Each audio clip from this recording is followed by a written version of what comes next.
The home of the single fin comp is at Burleigh Heads Beach on the Gold Coast in Queensland, Australia. Such a beautiful beach. That's Surfers Paradise you can see in the far background. Beautiful point break. So every year we get a handful of guys bring their board collections down to show them off, and some of them are really special, as you can see by this one. I mean, just look at the shine on that one and the spray job. Such an amazing barrel setup on that one. Unbelievable board. It's really not meant to be ridden. That one's a piece of art. Just hang that on a wall somewhere and just take in the view. I mean, just look at that. Absolutely stunning. And you'll see in the next video, it doesn't even have a leash plug on it. It's really not meant to be ridden. It's a board that you just hang on a wall and soak in all its goodness. And here's another stunning board. I call it Black Beauty. You don't see black surfboards very often. They're quite rare, but they're very photogenic. This one is inspired by the Silver Surfer, as you can see. He's riding through the cosmos there, doing a big cutback. Just insane graphics. It looks a lot better in person than what it does. Here's the other underside of it. Also looking very good. The shine on this board's absolutely stunning. And you'll see as I do the next video where it's laying on the ground, this one's actually got a leash plug in it. Not that I ever think that this board will ever be ridden. It's another one of those wall art boards. You just put it on a wall and just enjoy it. The Silver Surfer slashing it up in the cosmos. What a stunning board.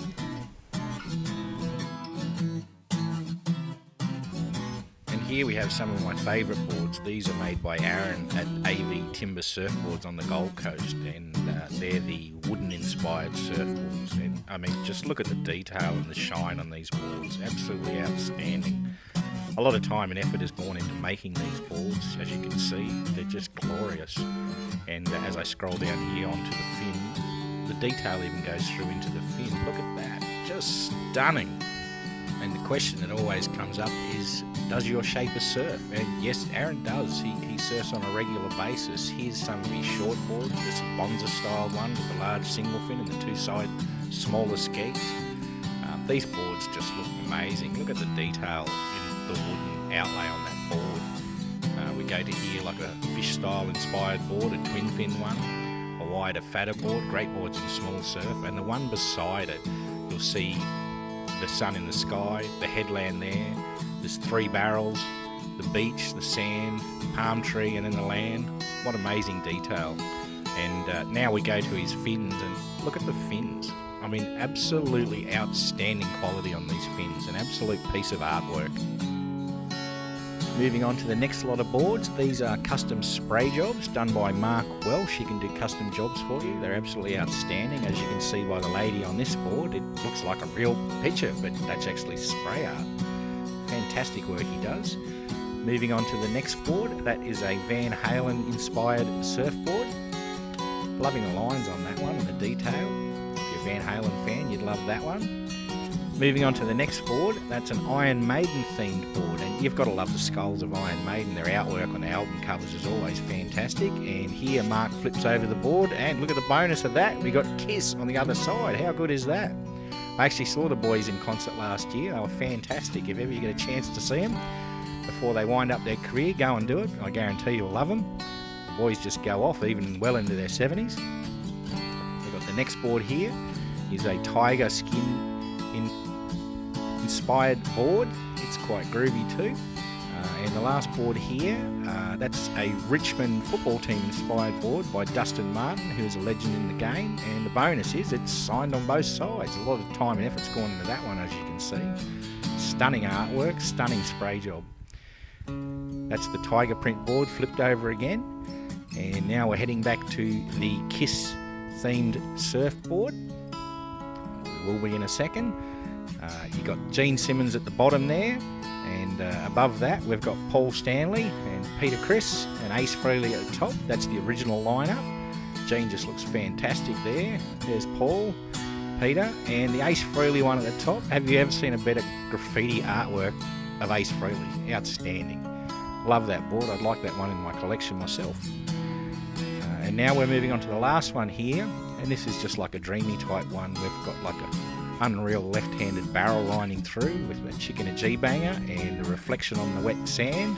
That's quite a stunning board as well. If ever you want a spray job done, you can get in contact with Mark and he does custom jobs, whatever you like. Here we just have a collection of random single fin boards. We've got a Crystal Curl board there, a Manning board there. I'm loving that blue and white one with the swallowtail. And a couple of these old classic ones I just love, the Hot Stuff boards. Everybody remembers the Hot Stuff boards from back in the day. They were the business them. Next board, we got a Good Time. If you're riding a good time, you're always having a good time. They were great boards back in the day. Good old single fins. And moving along here, we've got a Ross Wilson board. He was based out of Noosa Heads, and this one I sort of loved, really. I mean, it's an old Sky board from Byron Bay. They were based out of Byron Bay, and this board was very, very similar to my first ever fiberglass board. It was actually a twin fin that I had and a 6-channel, whereas this is a 4-channel. But just have a go at that Sky board. Beautiful. Here we have a collection of surfboards from the Gold Coast Surf Museum. Some fantastic old boards here. These two here, this orange and yellow one, just got the tails, pulled in tails on these ones. These ones were designed for down the line speed, not really manoeuvrability, but you'd go flat out like a rocket on those. These two big boards here, the red and the yellow one we're coming up to. The red one, shaped by Rory Russell. He won the Pipe Masters in 77 and 76. Now these two boards are absolutely massive, about 11 foot, very, very heavy, designed for pushing through the chop in the big waves in Hawaii. The yellow board we're about to show now, that's a Reno Abalera board. He was a iconic surfer and shaper in Hawaii. And like I said, these boards are seriously heavy boards, around about 11 foot long. These are designed for riding big waves like Waimea Bay, and that's why they're so heavy to bounce through all the chop. Just stunning looking boards. There's Rory Russell's signature there. Now both of these boards come with dual leggy plugs, which we'll show in a second. That's so basically you could use 2 stringer cords in case one broke in the huge waves. With the power of the waves and the weight of these boards, they'd easily snap one of the leggy stringers, so you'd have 2 attached just in case it happened, because you don't want to swim in when you're there. That's sort of the pace that you really want your board to be attached to you, so that's why they've got the dual ones there. Here's the other end of these boards that I was talking about. Look how pulled in that board is. It's hardly wider than your foot. You'd obviously be standing up a lot further, but they're designed for speed, down the line speed, rather than manoeuvrability. But these are just classic old boards. All the boards from the 70s are classic. A lot more style and everything in those days. The music, the boards, the clothes. Unlike the mass manufacturer boards that we have today that sort of all look the same. They're all thrusters. Some of these boards just absolute style. Everybody had their own individual style in their boards that they made. Hence why all these boards look the way they do. Here we've got a McCoy surfboard, this blue and yellow one. That's in absolutely mint condition, that board. Unbelievable quality, that one. We scroll down the board here and we come up to that legendary Icon logo, the McCoy surfboard logo. Just great boards back in the day. Everybody wanted one of those. Fantastic boards, the old McCoy ones.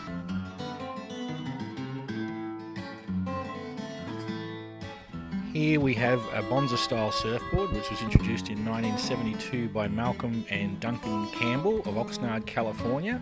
The Bonza was one of the first surfboards to use 3 fins, a pair of toed-in keel-like fins combined with the standard single fin. These were before the twin fins became popular in the late 70s and early 80s, and well ahead of their time. Here we have 2 very iconic surfboards, probably the 2 best known surfboards ever on the Gold Coast. These used to grace the walls of the Playroom nightclub way back in the day. Many of people would have ordered a couple of drinks and saw these and got pissed underneath them. Great boards. I don't know how much they'd be worth. I reckon they'd be worth a few quid. Definitely 2 of the most well-known and iconic surfboards ever on the Gold Coast. This board for me was probably my favourite one that I spotted all weekend. This is an MP Michael Peterson Classic. I mean, just look at this. This is a Ferrari of surfboards. This thing would be an absolute rocket ship. Look how pulled in that tail is. The MP logo. Stunning board. So here's a few more boards that collectors brought down for everybody to admire over the weekend. I hope you enjoyed this video as much as I enjoyed looking at these boards and admiring them over the weekend. There'll be another video coming shortly, shot in the water when I was out there shooting the comp of all the surfers riding the single fin boards in the comp. If you haven't yet, hit the subscribe and the like button. It really helps me out, and we'll see you in the very next video coming up shortly.